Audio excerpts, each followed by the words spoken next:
রাসূলুল্লাহ সাল্লাল্লাহু আলাইহি ওয়াসাল্লাম বলেন, लेकिन टूटा नहीं माशाअल्लाह मदीना की যে ব্যক্তি বারবার ইস্তেগফার করে, ক্ষমা প্রার্থনা করে, তওবা করে, সে ধারাবাহিক গুনাহগার।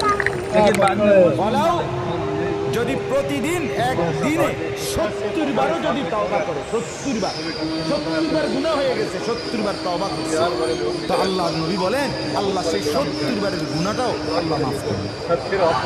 সত্য হলো প্রতিবারই বলতে হবে। नहीं मैं वो ये इसके लिए ले रहा हूँ किस लिए আসলেই ছেড়ে দেওয়ার নিয়ত, আসলেই ছেড়ে দেওয়ার নিয়তে আপনি বলছেন কিনা এটা আর কেউ না বুঝুক, আল্লাহ তো বুঝবে, আল্লাহ তো বুঝবে। কিন্তু তওবা বড় বরকত না। মিনাজ ভাই কেউ যদি এই তওবা সাইডে করে, চলো, এই সাইডে জায়গাটা সুন্দর আছে। একটা লোক মনে করে আরে না। যে আজকে এক পরে বছর আবার যাবত আমু ঠিক আছে। বিড়ি সিগারেট খায়। আরে নন এই ভাই একটু লোকটা ঘুরে এবার যায়। সিদ্ধান্ত নিল না আমি খাবোই না,